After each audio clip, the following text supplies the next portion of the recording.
I'm Elizabeth, but most people call me Liz or Lizzie. Some even call me Betty, though I've never been fond of that one. I grew up in what you'd call an ordinary family. Mom, Dad, and my older sister Kate. Kate's 7 years older than me, and boy, did that make a difference. From the day I can remember, our house was like a shrine to Kate's existence. Every wall had a picture of her first smile, her first steps, or her scribbled drawings that Mom and Dad treated like Picassos. Me, I was just there. I got used to it, wearing Kate's hand-me-downs, playing with her old toys. It wasn't great, but I didn't know any different. I just learned to keep quiet and not make a fuss. As the years went by, the pattern continued. Kate got new clothes. I got her old ones. She got the latest toys. I got the ones she'd outgrown. But I never complained. I just existed. High school came and went. Kate had already moved out by then, off to college on a scholarship. I thought maybe now my parents would notice me more, but nope. It was all about Kate's college adventures, Kate's new boyfriend, Kate's future. Then came the big announcement. Kate burst into the house one Sunday afternoon, all smiles and excitement. "Mom, Dad, I'm getting married," she squealed. You'd think she'd just announced she'd cured cancer or something. Mom burst into tears. Dad started whooping and hollering. Me? I just sat there wondering if anyone remembered I was in the room. Kate turned to me, her eyes shining. "And Lizzie, you'll be my bridesmaid, right?" I nodded, forcing a smile. "Sure, Kate. Congratulations." As they all hugged and cried and laughed, I slipped out of the room. No one noticed. They never did. Kate's wedding turned out to be a bigger deal than anyone expected. One evening, I overheard my parents talking in hushed tones in the kitchen. "We'll have to take out a loan," Dad said, his voice strained. Mom sighed. "I know, but it's Kate's big day. We can't let her down." I felt a knot form in my stomach. They were going into debt for Kate's wedding. I wanted to say something, to point out how crazy this was, but I knew better. My opinions didn't matter much in this house. The wedding was a lavish affair. Kate looked like a princess, and our parents beamed with pride. I stood there in my bridesmaid dress, feeling invisible as always. After the honeymoon, Kate dropped another bombshell. "I've decided to be a housewife," she announced over Sunday dinner. "Jack makes enough for both of us." Mom and Dad exchanged glances. I could see the worry in their eyes, but they plastered on smiles. "That's wonderful, sweetheart," Mom said, "if that's what makes you happy." I wanted to scream. They'd taken out a loan for her wedding, and now she wasn't even going to work. But I kept my mouth shut, pushing my food around my plate. It wasn't long before Kate was pregnant, with twins no less. Our parents went absolutely nuts. "Twins," Dad kept saying, shaking his head in wonder. "Can you believe it?" I could believe it. I could also believe what came next. "We should help them buy a house," Mom suggested one night. "They'll need the space with 2 babies on the way." Dad nodded. "We could make the down payment on a mortgage. There's that nice place not far from here." I couldn't stay quiet anymore. "Are you serious?" I blurted out. "You're already in debt from the wedding, and now you want to buy them a house?" They both looked at me like they'd forgotten I was there. Maybe they had. "Elizabeth," Mom said, her voice stern, "this is what family does. We help each other." The twins were born a few months later. 2 little boys, cute as buttons. Mom and Dad were over the moon, spending every free moment at Kate's new house, cooing over the babies. Meanwhile, I was finishing up high school, trying to figure out my next steps. College was the obvious choice, but how was I going to pay for it? One night, I worked up the courage to ask. "Mom, Dad, I've been looking at colleges." "That's nice, dear," Mom said, not looking up from the photo album of the twins she was putting together. I was wondering, could you help me with tuition? They exchanged that look again, the one that said they'd rather be talking about anything else. "Well, sweetie," Dad started, "we'd love to help, but with the loan for Kate's wedding and helping with the house, we can cover half." Mom jumped in, "But you'll need to figure out the rest on your own." I felt like I'd been punched in the gut. Half. That's all they could do, after everything they'd done for Kate. But I knew arguing was pointless. "Okay," I said, my voice small, "thanks." As I walked back to my room, I heard them resume their conversation about the twins' latest accomplishments. I closed my door, leaned against it, and for the first time in years, I let myself cry. I'd managed to get into the local community college, not my dream school, but the only one I could afford with my parents' measly contribution. To make up the difference, I landed a part-time job at a nearby diner. Let me tell you, waiting tables while trying to keep up with college coursework is no picnic. I dragged myself home most nights dead on my feet, dreaming of my bed. But even that small comfort was often yanked away from me. It started one Friday evening. I'd just finished a brutal shift and was looking forward to face planting into my pillow when I walked in to find Kate in our living room, the twins crawling around her feet. "Oh, Lizzie," she exclaimed. "Thank God you're here. I'm at my wit's end with these two. Mind watching them for a bit? Jack and I haven't had a date night in ages." Before I could even open my mouth, she was out the door, leaving me with two screaming 3-year-olds. "What the hell?" I muttered, staring at my nephews. Don't get me wrong, I loved the little terrors, but this wasn't what I'd signed up for. Mom wandered in from the kitchen. "Your sister is exhausted. This is what family does. Besides, it'll be good practice for when you have your own kids." I wanted to scream. Kids? I was barely keeping my head above water as it was. This became a regular occurrence. Every weekend without fail, Kate would show up, drop off the twins, and disappear. Sometimes she'd claim she had errands. Other times she and Jack would go catch a movie or grab dinner. And every time I'd end up playing babysitter. One Saturday, after a particularly hellish week of exams, I'd had enough. Kate had just breezed out the door, leaving the twins mid-tantrum. "Mom, Dad," I said, trying to keep my voice steady. "This isn't fair. I'm exhausted. I work, I study, and now I'm expected to give up my weekends too?" Dad barely looked up from his newspaper. "Lizzie, your sister needs the help. You should be glad to do it." "But what about what I need?" I protested. "I'm running myself ragged here." Mom sighed. "Elizabeth, don't be selfish. Kate has 2 children to look after. You don't know how hard that is." I gave up. It was clear they weren't going to listen, so I resigned myself to my fate. Classes during the week, work in the evenings, and unpaid babysitting on the weekends. Personal life? That was a joke. The closest thing I had to a social life was making small talk with customers at the diner. Dates? Forget about it. Between work, study, and the twins, I barely had time to shower, let alone meet someone. I was at my breaking point. The constant juggle of work, school, and forced babysitting had left me drained, both physically and mentally. I needed a break, a real one, away from everything and everyone. So I made a decision. "Mom, Dad," I announced one evening, "I'm taking a few days off. I'm going to the beach." Their reaction surprised me. For once, they actually seemed happy for me. "That's wonderful, Lizzie," Mom exclaimed. "Where are you going?" I told them about the cheap motel I'd found online, right by the ocean. Nothing fancy, but it was all I could afford. Dad nodded approvingly. "Good for you, kiddo. You deserve a break." I almost fell over from shock. Was this really happening? Were they actually acknowledging my needs for once? The day finally came. I packed my bag, hopped on a bus, and felt the weight lifting off my shoulders with every mile that passed. When I finally arrived at the coast, I couldn't believe my luck. The motel was small and a bit run down, but the ocean view was spectacular. I dropped my bag in the room and headed straight for the beach. The salty air filled my lungs, and for the first time in months, I felt like I could breathe. Bye. I treated myself to lunch at a cute little seaside cafe, savoring every bite. No screaming kids, no homework, no customers to please, just me, my thoughts, and the sound of the waves. As the sun started to set, I headed back to the motel, already planning my evening of peaceful solitude. But as I approached my room, I heard familiar voices. "Surprise, Lizzie." I froze. There, standing outside the room next to mine, were Mom and Kate, with the twins running circles around their legs. "What are you doing here?" I stammered, my heart sinking. "We couldn't let you be all alone on your vacation," Mom chirped. "So we decided to join you. We're right next door." I noticed their suitcases outside one of the nicer rooms. Of course, they'd splurged on themselves while I was in the budget option. Before I could process what was happening, Kate was pushing the twins toward me. "The boys have been dying to see the ocean. You don't mind watching them for a bit, do you? I want to take a walk on the beach." "And I need to run to the store," Mom added. "We'll be back soon." Just like that, they were gone, leaving me standing there with 2 overexcited 3-year-olds tugging at my hands. What followed was the worst vacation of my life. The twins were out of control, tearing around my small room like tornadoes. They ripped the curtains, broke glasses, and somehow managed to clog the toilet with apples. I had to shell out money I didn't have for repairs and to call a plumber. By the end of the weekend, I was more exhausted than I'd ever been. The final straw came when Kate had the audacity to complain about how tired she was from all the traveling. I lost it. The argument that followed was epic. I yelled, Mom cried, Kate sulked, and the twins screamed.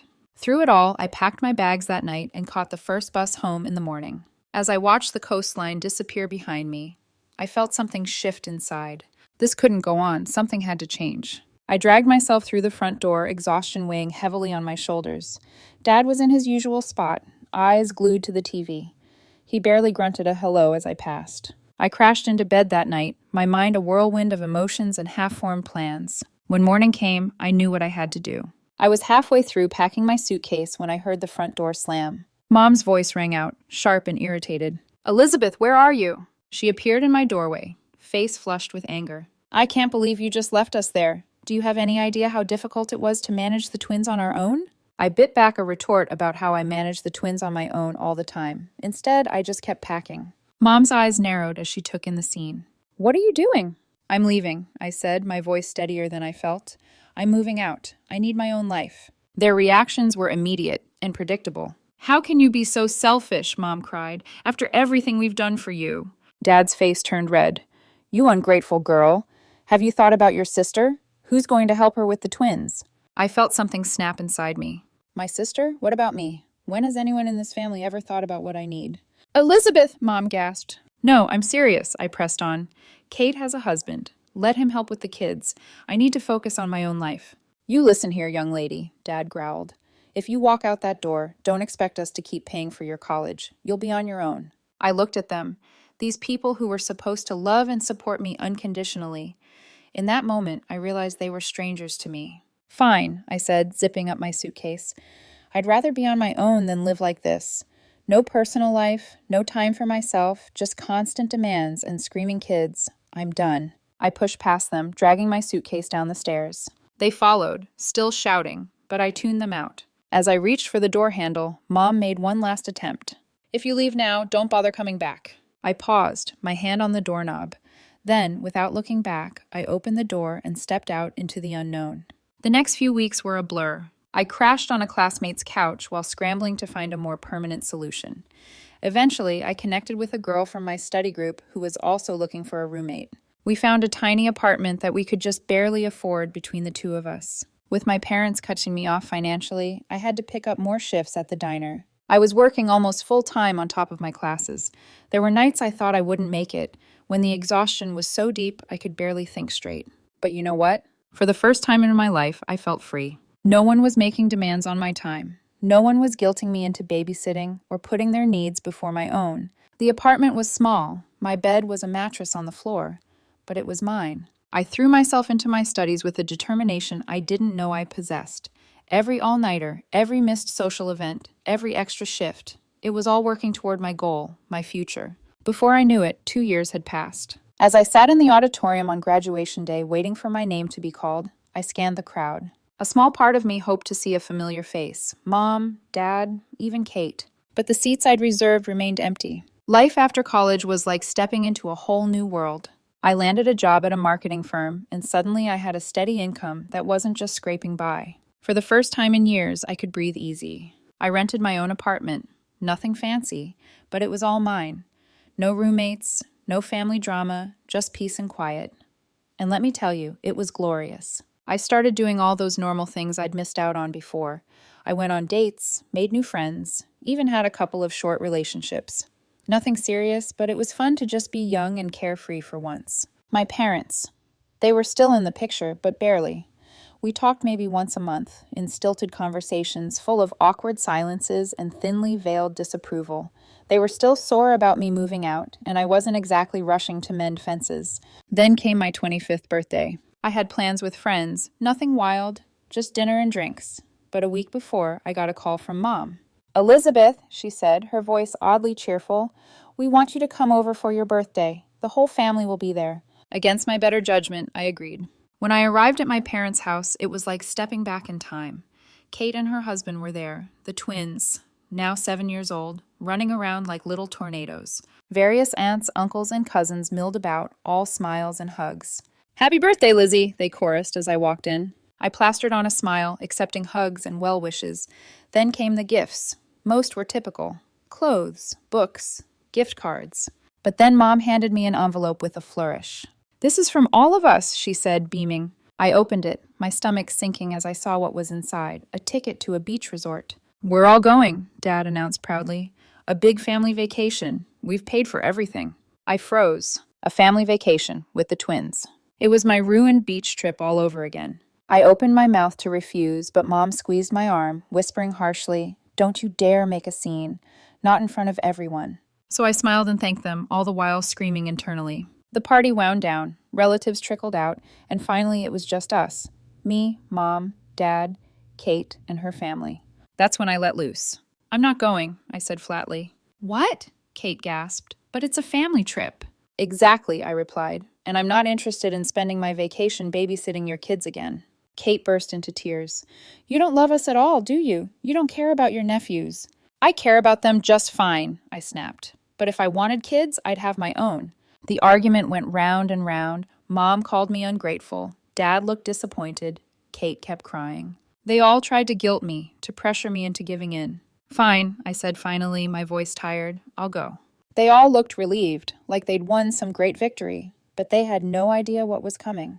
The day of departure arrived, and I found myself at the airport surrounded by my overly cheerful family. Kate and her husband were practically bouncing with excitement, already making plans for all the alone time they'd have while I watched the twins.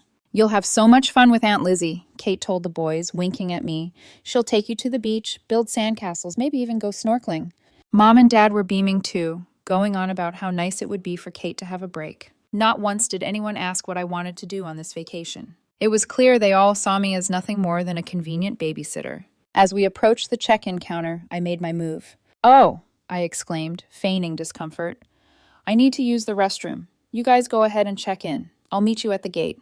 They nodded, distracted by wrangling luggage and excited children. I watched them join the queue, then turned and walked briskly in the opposite direction. My heart was pounding as I approached a different check-in counter. I handed over my passport and the ticket I'd bought weeks ago, a flight to a small, peaceful island resort. Once through security, I found a quiet corner and pulled out my phone. My hand shook slightly as I typed out a message to Mom. "I'm not coming with you. I'm going on my own vacation. Enjoy your trip." I hit send and immediately turned off my phone, not wanting to deal with the fallout just yet. I could almost hear the explosion of anger and disbelief that would be happening at the other check-in counter. As I settled into my seat on the plane, I turned my phone back on briefly. It immediately exploded with notifications, missed calls, voicemails, angry texts. I listened to one voicemail from Mom, her voice shrill and furious. "Elizabeth Morgan, how dare you abandon your family like this? You've ruined everything. Your sister is in tears. Her husband is furious. They were counting on you to watch the boys. And I had plans. You are the most selfish, ungrateful—" As the plane took off, I sipped my champagne and gazed out the window. The guilt was still there, a small knot in my stomach. I knew I'd have to deal with the fallout eventually. Angry phone calls, tearful accusations, probably another round of being called selfish and ungrateful. But overwhelmingly, I felt free. Light, like I could finally breathe. For the first time in as long as I could remember, I was going on a trip that was just for me. No obligations, no babysitting, no family drama. Just me, the beach, and whatever I decided I wanted to do. As the plane touched down on the small tropical island, I felt a weight lift off my shoulders. The warm breeze that greeted me as I stepped off the plane seemed to whisper, "Welcome to freedom." I checked into my resort, a modest but charming place right on the beach. As I unpacked, curiosity got the better of me, and I turned on my phone. Instantly, it exploded with notifications. Hundreds of text messages, missed calls, and voicemails flooded in. With a mix of amusement and trepidation, I scrolled through some of them. "Mom, how could you do this to us? You ruined everything." Kate, "You're so selfish, Elizabeth." Dad, "Call your mother, now." I couldn't help but smile. For once, I had chosen myself over their demands. I turned the phone off again and tossed it into the hotel safe. For the next week, I was unreachable. And what a week it was. I lounged on the beach, read books uninterrupted, went snorkeling, and even tried my hand at surfing. I chatted with other vacationers, went on a few casual dates, and stayed out as late as I wanted. No schedules, no responsibilities, no screaming kids. Just me and the rhythm of the waves. All too soon, it was time to head home. I returned to my apartment tan, rested and more centered than I'd felt in years. But the real world was waiting to intrude on my newfound peace. The very next day, there was a pounding on my door. I opened it to find Mom and Kate, faces red with anger. "How dare you?" Mom screeched, barging in without invitation. "Do you have any idea what you've done?" Kate wasn't far behind. "You ruined our entire vacation. The boys were devastated." They launched into a tirade, their voices overlapping as they hurled accusations and insults. I was selfish, ungrateful, a terrible daughter and sister. I owed them for the ticket they'd bought me, for the vacation I'd ruined, for the childcare I'd failed to provide. I let them rant for a few minutes, their words washing over me without sticking. Then, calmly but firmly, I spoke. That's enough. My voice cut through their noise like a knife. I don't owe you anything. Not money, not childcare, not my time. I'm an adult, and I get to make my own choices. Mom opened her mouth to argue, but I held up a hand. I'm not discussing this further. Please leave. When you're ready to treat me with respect and have a calm conversation, we can talk. Until then, I think it's best we don't communicate. They stared at me, shocked into silence. Then, with a few more choice words, they stormed out. As the door slammed behind them, I let out a long breath. It wasn't easy, but it felt right. Over the next few weeks, I made some big changes. I found a new apartment in a different part of town and moved without telling my family my new address. I threw myself into my work and picked up new hobbies, painting, yoga, even started learning a new language. It wasn't always easy. There were moments of doubt, pangs of guilt. But every time I came home to my peaceful apartment, every time I made plans without worrying about babysitting duties, every time I pursued a new interest just because I wanted to, I knew I'd made the right choice. I don't know what the future holds. Maybe someday my family and I will find a way to have a healthy relationship. Maybe not. But I do know this, I'll face whatever comes on my own terms. Standing tall, unapologetic, and finally free in the life I've chosen for myself.